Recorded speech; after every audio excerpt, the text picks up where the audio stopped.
Hello everyone and welcome back to this Wednesday edition of the Sports with Frank podcast. Today we're gonna dive in deep in La Liga, returning tomorrow on Thursday. There is already a couple of interesting games that I want to talk about, so we're gonna analyze some of these games and then start previewing the Coppa Italia. The Serie A is returning in a week time, but Italian football is returning earlier because the semi-finals, the second leg of the semi-finals for the Coppa Italia are coming Friday and Saturday, and then the final will be on Wednesday the 17th. So we're going to have a first preview of the first semi-final. That's going to be Juventus against Milan playing on Friday, so we're going to talk about that. So a lot to unpack. Let's get right into it. This is a Sports with Frank podcast. I'm Francesco. Let's do this.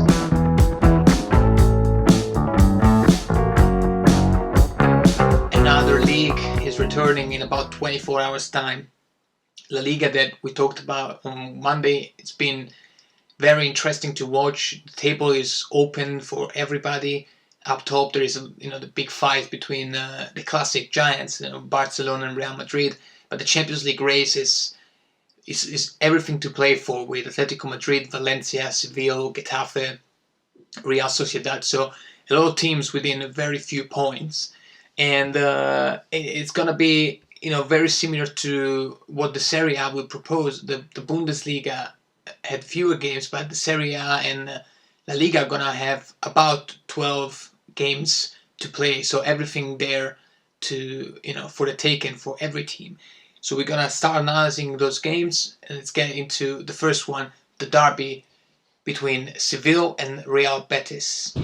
This is a derby, so we all know that this is not a normal game by any stretch of the imagination. If you look at the table, it's quite obvious how Seville are the favorite. In this game, Seville is currently the third team in La Liga. Real Betis is more around the central part of the table. They're doing an average, they're having an average season, nothing special, nothing spectacular, but overall, for a team like Betis that really doesn't spend much money, they just their objective every year is to stay in La Liga, and if possible to get maybe a spot in Europa League. But they are content with the position they have right now on the table. But a derby is never about table placement. It's always about pride first. And those are two teams that especially Spanish team, they care about pride a lot. And derbies are always heated, even when they are between a big and a small team, like could be a Rayo Vallecano, Real Madrid a few years ago. On paper there's no story there, but the games are always interesting to watch. So on one hand you have Seville, a team that has been pretty solid this whole season. They are currently third in the league. The table is quite fluid, so one week they may be third, they might be fifth the next week, but overall a very solid team that, especially since the arrival of Lopetegui, a guy that came over this summer 2019 after a couple of shaky situations, because Lopetegui, of course, was the coach of Spain going into the 2018 World Cup, and there were news about Madrid being interested in him, and he ended up resigning from Spain right before the start of the World Cup, and he went to Madrid. He didn't do great at all there. He was replaced by Solari and then by Zidane, and overall, a guy that came to Seville with some doubts because of the whole situation and went on with him before. But if we're looking at technical, skills for this coach, he's a guy that knows what he's doing. He was pretty good with the under-21 Spain national team at first. That was his big break in the world of football to become a well-known coach. Then he went to Porto for a couple of years. Even with Spain, he did pretty good. But then he failed with Madrid, so comes over with his doubts. But so far he's been extremely good as a coach for them, especially because this team doesn't really have big talent in any of their position. They have decent players. They have players that, maybe came from situations where they weren't shining as much. And now, Lopetegui created this 4-3-3 where he's placing the players that he has in their natural position, and they're they're doing extremely well for what the talent is, in my opinion. If you look at the front three, for instance, you have Ocampos playing on the left side. After a few years in France, he had that stint at Milan as well, but it wasn't. It was never an incredible player compared to what the expectations were from him when he was a young up and comer. Then on the other side, they brought in from Milan Suso during the transfer window in January, and then Luke De Jong, a guy that did very very well in the Netherlands. He was one of those strikers that could always give you what you needed during Eredivisie. In that scenario, he was always a good player, and now he comes over to Spain where he's been decent, and but he is functional to what the team wants to do really. And Lopetegui has been able to create this nice mix of experienced players and some young ones as well. And overall, Seville, I think they're being quite happy with the season as it's going. Now, at this point, they probably want to go for it. They want to try and get the Champions League spot. This is a team that never did particularly well in the Champions League. They were more of a Europa League team. They have been for several years now. And but it's always, for a team like that, when you have a season like this, it's always nice to get at the end and manage to get to a Champions League placement, because they maybe know, they know probably that they're not suited to play that kind of football and to be successful there, most likely. But from an economical point of view and from even a pride point of view, it's always nice to qualify. So I think they're going to try and make that last push. And I think that if you look at Seville, there are some young players as well that could actually be of a certain future. And the one that comes to mind is Reguilón. This guy is a left back. He came over from Madrid on loan, because of course Madrid brought in Mendy from Lyon over the summer, and he's supposed to be the guy who takes over from Marcelo in a few years time. So Reguilón was quite, his chances of playing were reduced dramatically when the Frenchman arrived.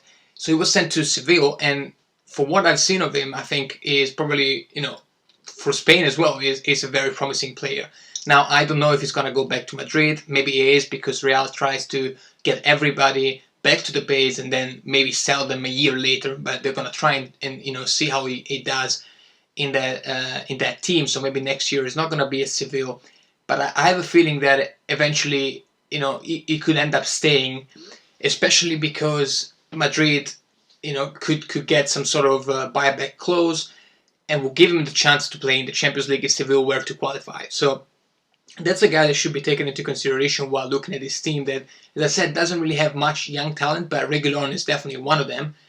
And their best player so far this season, but for a few seasons now, has been Jesus Navas. Jesus Navas is a guy that has been, everywhere. He was a Seville first, and then he went to Manchester City, won some titles there, and then eventually came back to Seville. But his resurgence was, triggered when he was moved to right back. And honestly, in La Liga, he's probably one of the best ones at the position, and he is the best player that they have. And it's funny how for both of these teams, Seville we're talking about now, we're going to talk about Real Betis in a second, but for both of these teams, their best player is an aging, former star that came back to their home, to the team that really launched them into the elite of football. And of course, I'm talking about Joaquim in the other team, Real Betis. But it's always funny to see how those aging players can reinvent themselves and be effective in this second tier team like Seville could be. So overall, they have the right pieces to be effective in this game, and also to continue the run and make it to the Champions League. I don't see that happening eventually, because I talked about it on Monday's episode. Go check that out if you haven't.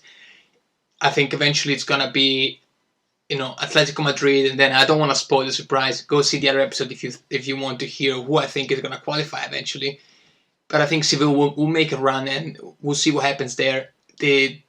Football is weird, especially now. It's even weirder. So I don't know, but by looking at the team, I think they will be better suited for a Europa League spot and try and do as well as they know how next year in Europe. And then we have Real Betis. Now, Real Betis, as I said, it's a team that really doesn't start any of their seasons with high expectations. It's a team that just is content with being in La Liga, and doing well enough. But these kind of games, again, they're a different story. Especially for the smaller team in a derby, this is the game they play for the whole season. And I think that Real Betis has what it takes to actually, try and be a problem for Seville and try and get away with some points.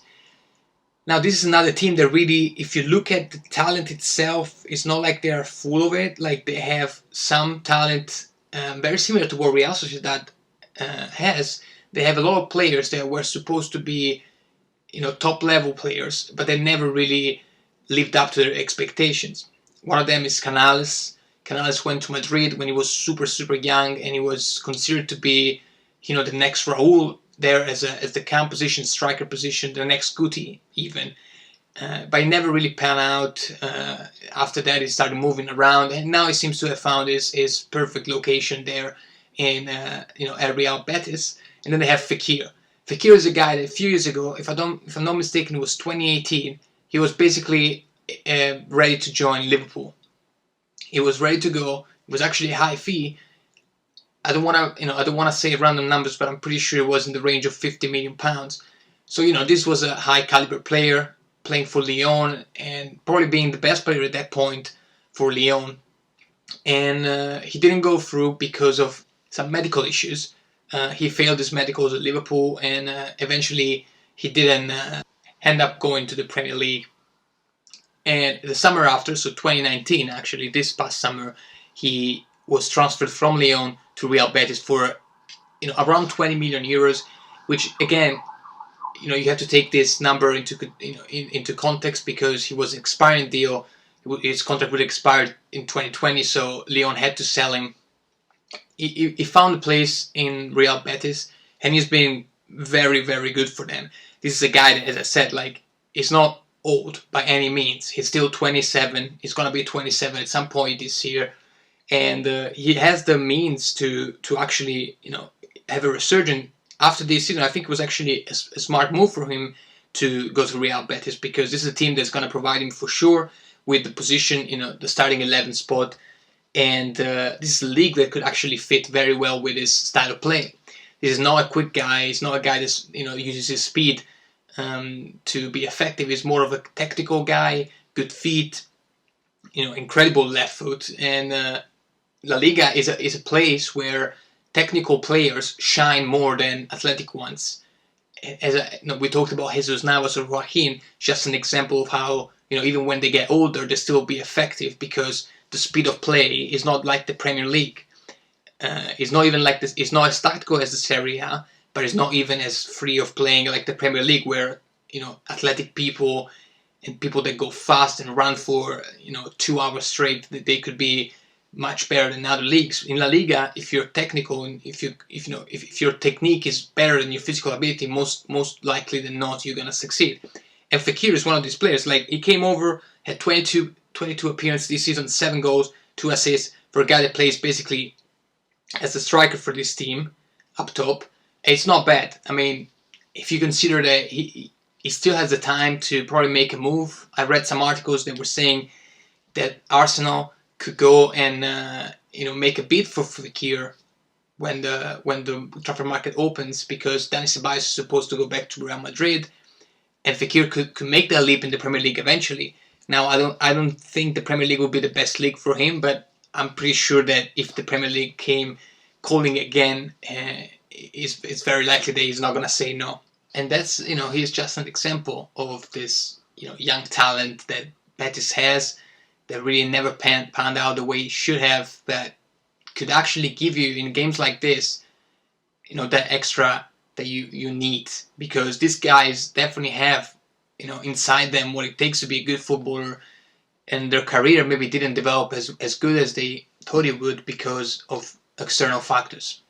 And that goes more for Canales really than for Fekir, because as I said, he could probably go back to go and get a place in the Premier League in a few months' time. But nonetheless, those are some of the talent that they have. And then they have a pure talent that I think is in perspective the best player they have on this team, which doesn't belong to them. He's Carlos Lainha.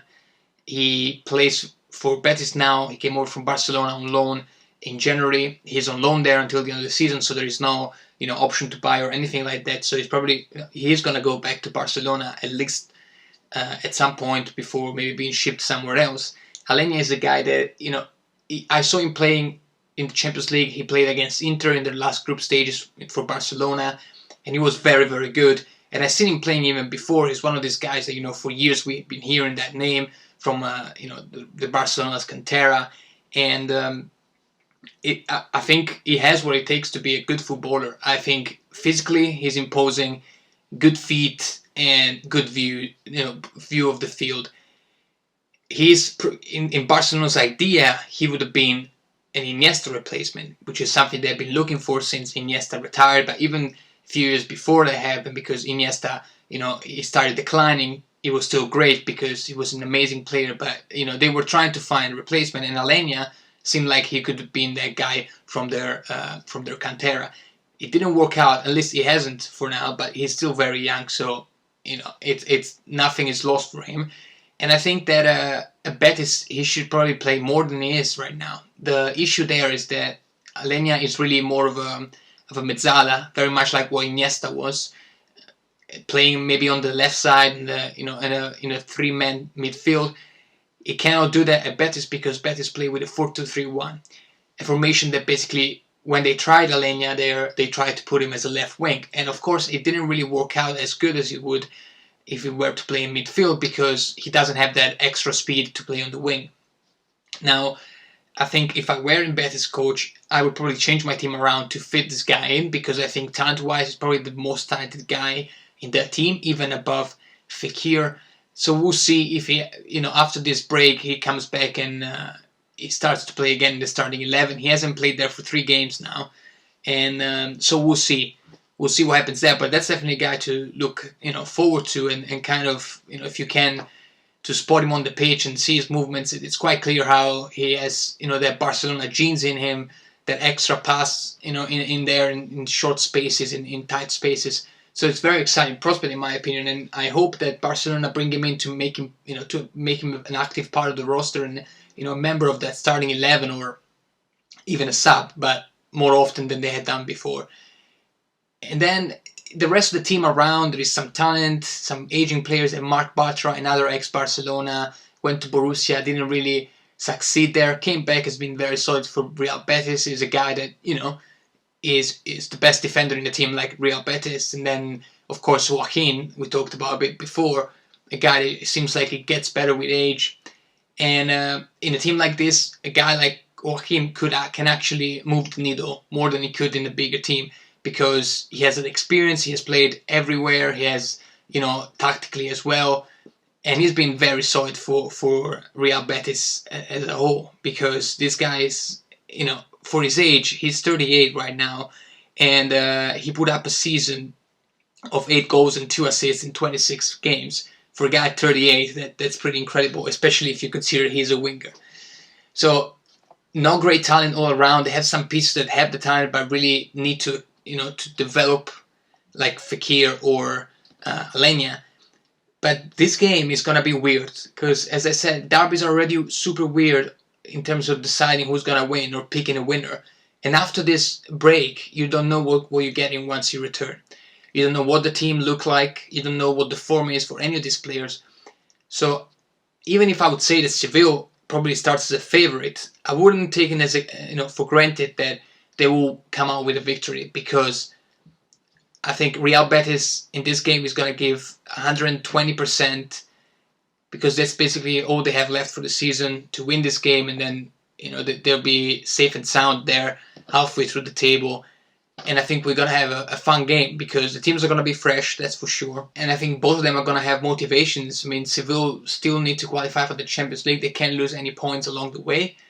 And Real Betis wants to win this derby to give their supporters, a small joy, a moment of happiness in this season. That's been, average, but again, for them, more than enough. So this game is going to be on Thursday night, the first matchup of the post-COVID-19 Liga season.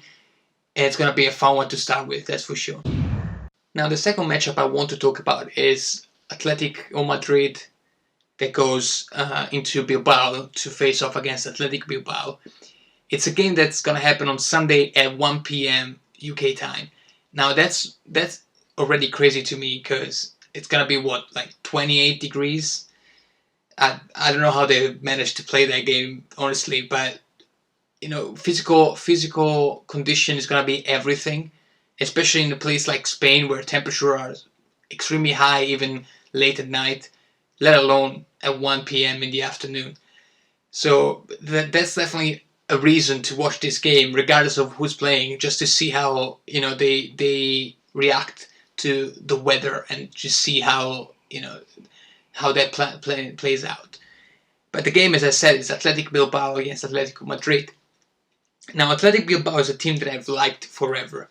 I've liked this team because they have this philosophy that basically they either pick players when they're young and they take them through their older youth teams and eventually they make it to the first team, or they buy players, but they all have to be from their region, the Basque country, across Spain and France, up there in North Spain.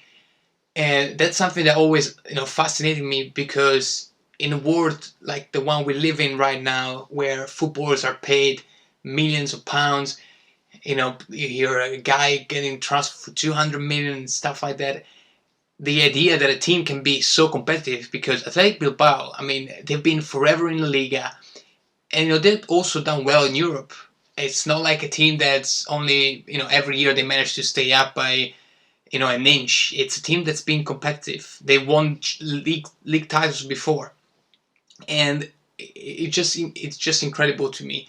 And I think it's a fascinating philosophy, and it's paying off for them, because it's a team that definitely never gonna go out of business, and it's never gonna get in trouble for economical reasons. A team that, nonetheless, like, they made some talent over the years. Just to name some, you have Javi Martinez, who plays for Bayern Munich. He was a central piece there.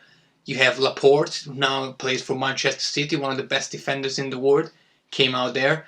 And even Kepa, which I don't rate as a good goalkeeper at all, but nonetheless, for the amount of money he was paid, I reckon he has to be included in this top three. And also they had the other legend of Spanish football, Aduriz, that is going to retire at the end of this season, who has been a legend for this club, and he also came out of their academy. So this is a fascinating team, and every year I just pay attention, with my eye, just side look at see how they're doing, because honestly, outside of my favorite teams, it's Juventus, Athletic Bilbao is one of these teams that I always like to follow and I hope they do well.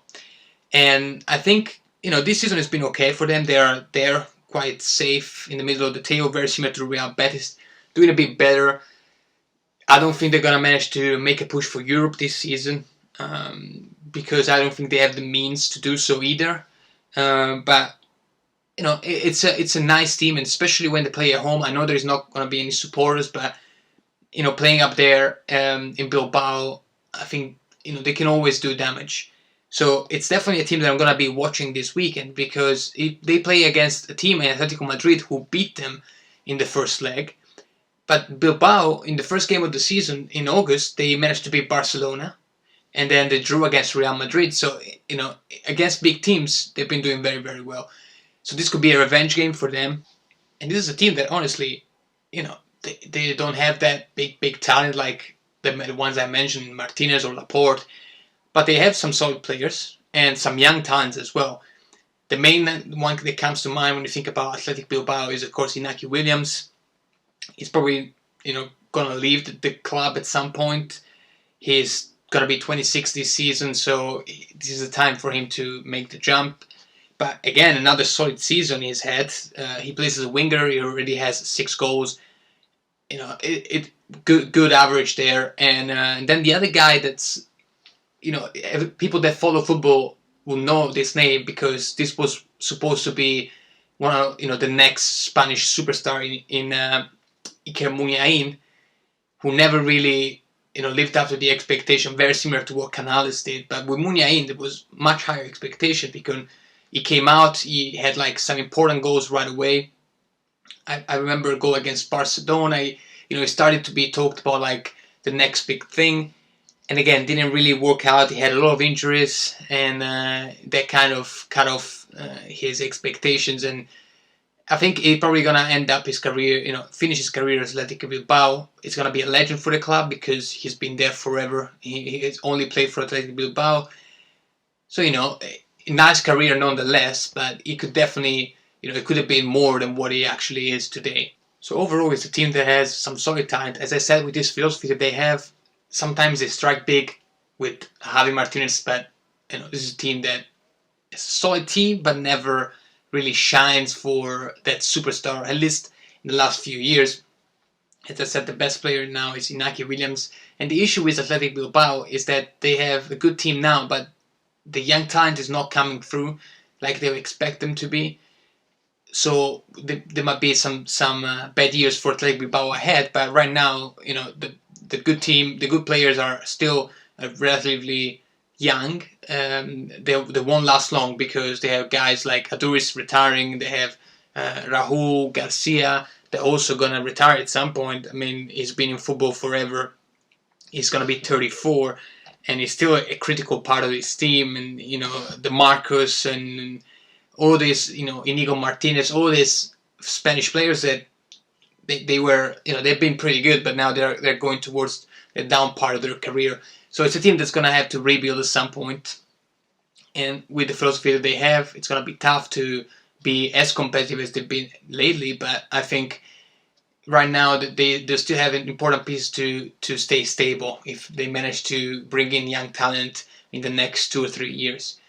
And on the other hand, Atletico Madrid, we talked about them on Monday, how I don't believe that this team is being built for Simeone compared to, if I think about the team that Simeone had when they won the title, and that was a team that had Godin, they had Diego Costa, Gabi, Juan Fran, Felipe Luis, all these like strong players and mean players.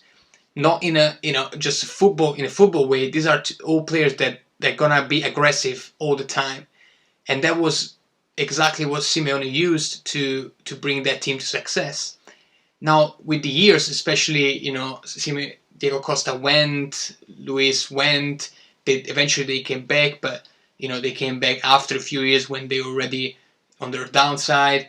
I mean, Diego Costa is a guy that's still relatively young. I think he's in the range 31, something like that, and he's been decreasing in efficiency in the past year and a half, 2 years, especially after that year with Conte at Chelsea.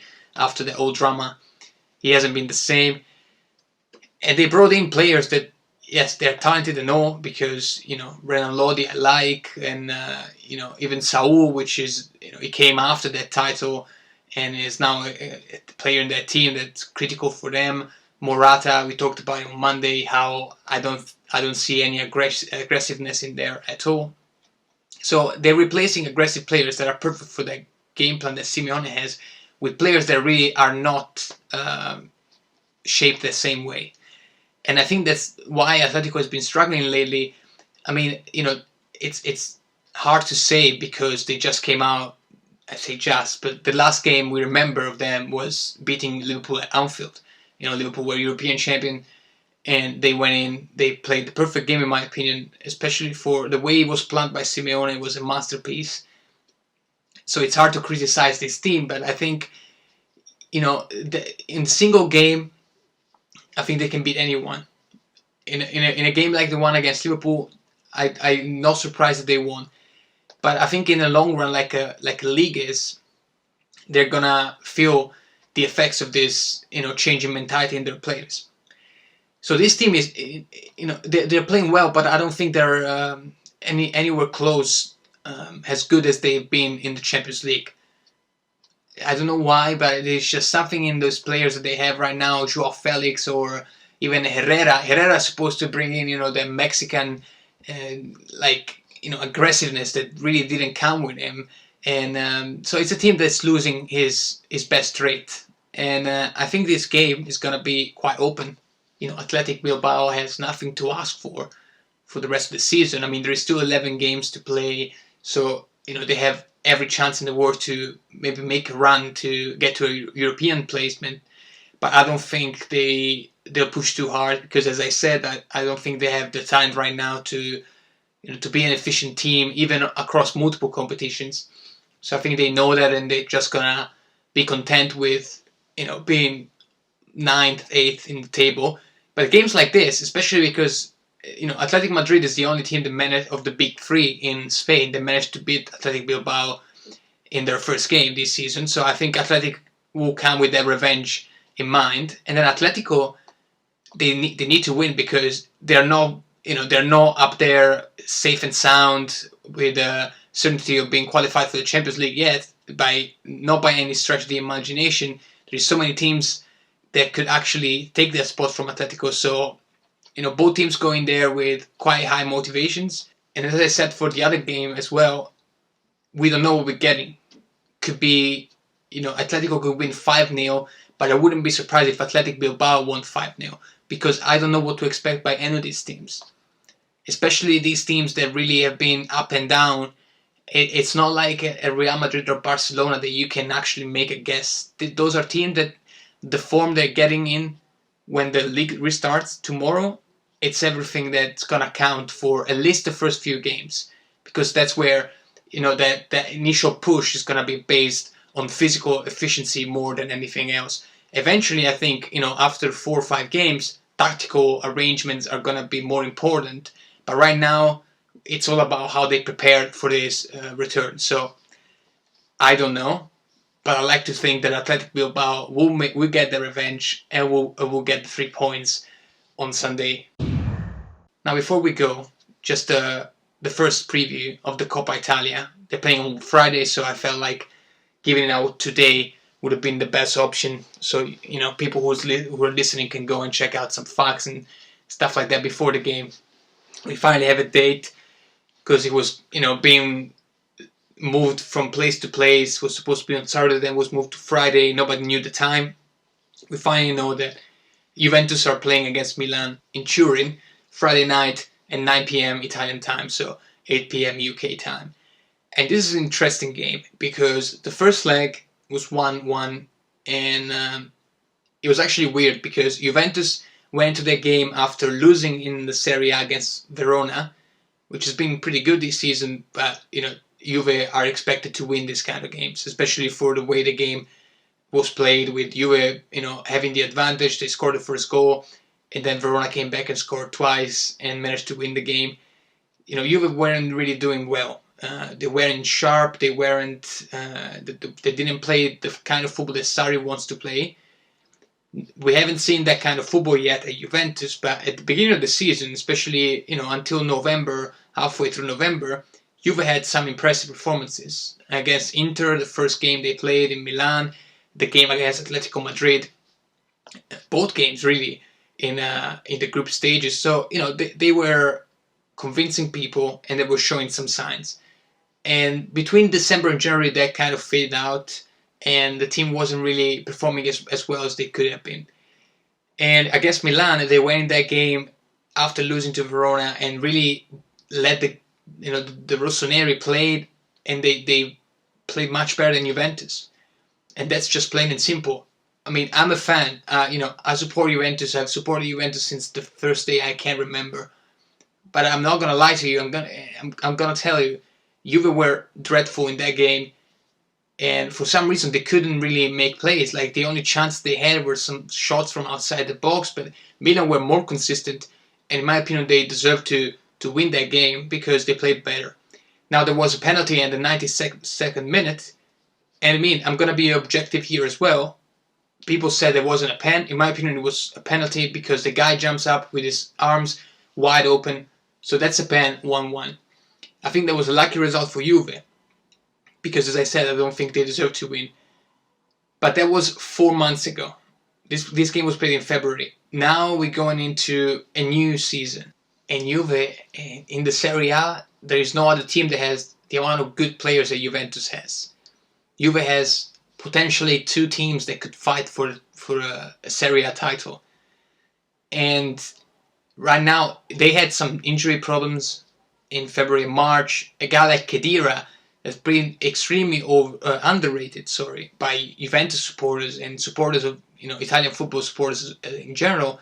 This is a guy that's won everything, and everywhere he went, he was in the starting 11 with different coaches. And it's not like he was coached by random guys. He was coached by Carlo Ancelotti, Jose Mourinho, uh, Love in the national team, Allegri, Juventus, Sarri now. All of these coaches, all world-class people, they decided that he deserved to be in the starting 11. And he's going to be a factor in Juventus going forward, because even if he's old, he's 33, and physically he's not 100% anymore. But we're talking about 2 months now. These are going to be 2 months of playing, and I think in the 2 month span he can actually be very, very good, because the time span that Juve needs him for is not as big as a normal season. So that's a factor, definitely. He's going to be a critical player, going forward for the Bianconeri. And then they have Douglas Costa. He was injured. He came back for a few games before the break. He now seems to be, the best guy in training after Ronaldo. They have Dybala. He had coronavirus, so we don't know what his condition is going to be. But if the last game he had before the break was any indication, he's probably going to come back, at an extreme high level. This is a Juve team that had some trouble, injury problems, but now they are complete 100%. There is some issues with Chiellini and Ramsey, but it seems to be just minor problems. So they should all be ready to go, which gives the team very little excuses in case of, a loss against Milan, especially because AC Milan is going to go into this game without 3 players. 2 of those players are the best players they have on the team. Theo Hernandez, he was ejected in that game, and Ibrahimovic, he was booked with a yellow card. He was going to skip this game regardless, but he's also injured, so he's not going to be part of this game. And then Castillejo, another guy that's been pretty solid for Milan, is not going to be part of the game either, because he also got booked in the first game. So Milan already goes in there with a disadvantage, which makes it even a bigger difference in the talent. The talent level between the two teams was already huge. It didn't show at all in that first leg. If anything, you believe that Milan was a better team than Juventus. But when the games are stopped and you just look at the team, Juventus has the better team, not just in their starting 11, but in their bench pieces. And now Milan goes in this game, and they don't have the best players. So on paper, this game seems to be already decided before it's even played.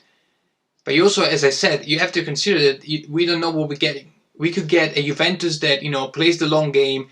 They still have the Champions League game against Lyon to play in August. We're gonna get some information on that on the 17th, so we'll definitely talk about it on the podcast. But Juve, they don't need to be as good as they can be right now. They can plan the long game and be at their top form in August. Milan, on the other hand, this is a team that actually winning this cup would be great for them, because it would allow them to be qualified for the Europa League, which they might not be, if you just base on Serie A results. They are not, they're not close to a Champions League spot, and they're fighting for the Europa League spots, but it's not going to be as easy. So the Coppa Italia is actually extremely important for Milan. And we'll see, the way they prepare this game. And that's all it's going to matter. The talent is important. It's important that, there is a difference in talent between Juve and AC Milan. But at the end of the day, the most important thing is going to be the way they show up at this game. And if the two coaches have taken different approaches in how they prepare the team for the rest of this season, that's going to be, a big factor.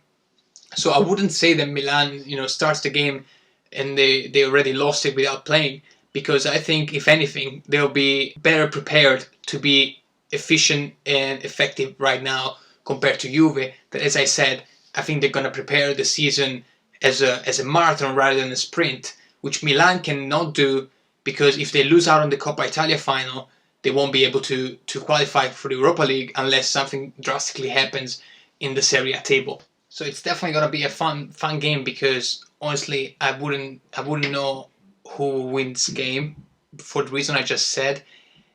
But again, Juve has the better talent, and they really have very few excuses for not winning this game, especially because Milan is not 100%. I think Milan will still put up a fight, because when a team, especially a team like AC Milan with their history, when they find their backs against the wall, they tend to come out and be very good and usually make it to the end of the line. But especially with the difference in talent between these two teams, I just can't see Juve losing. And if they do, then props to Milan. But I think it's gonna be more even than people think. But eventually, will go Juventus' way. Even considering that they drew the first game 1-1 with that goal in San Siro, so Juve could even go through with a 0-0 draw. And that means that Milan will have to expose themselves, and with Douglas Costa on the side, Ronaldo on the other side, I think Juventus will have a big advantage there to hit them with the counter-attack and get to score a goal against Donnarumma. There it is, another episode of the podcast comes to an end. Starting previewing Serie A, it's a different feeling for me, because that's the league I grew up with. Then I became used to all the other ones, but the Serie A is what gave me the first taste of football, so it's always nice for me to talk about these teams. Nonetheless, there is more to come. On Friday we will talk about Bundesliga, because the Bundesliga is not over just because these other leagues are returning. So we'll preview the Bundesliga weekend with an important game between Mönchengladbach and Bayern Munich, and then the other semi-final. This one is gonna be played on Saturday. That's between Napoli and Inter Milan. So we'll talk about that game as well. And then we'll dive in the weekend and see what happens. I'm excited that La Liga is back, because teams like Real Madrid and Barcelona never lose their appeal. And when a league is as wide open as La Liga is right now, it's always fun to watch. So I'm looking forward to that and to have a football game every day. That's all for today, though. If you're listening on Apple Podcasts, please rate and review. A 5-star rate will be much appreciated. You can find me on Instagram at sports_with_Frank and on Twitter at sports_with_Frank. Follow me on Twitter, because I'm gonna live tweet both the semi-finals for the Coppa Italia as well as the derby between Seville and Real Betis. So give it a follow and you'll be seeing my tweets. Apart from that, I will see you on Friday. As I said, we're gonna keep going with the Coppa Italia preview. We're gonna talk about the Bundesliga. Until then, this was the Sports with Frank podcast. I've been Francesco. Stay safe, and I'll talk to you soon.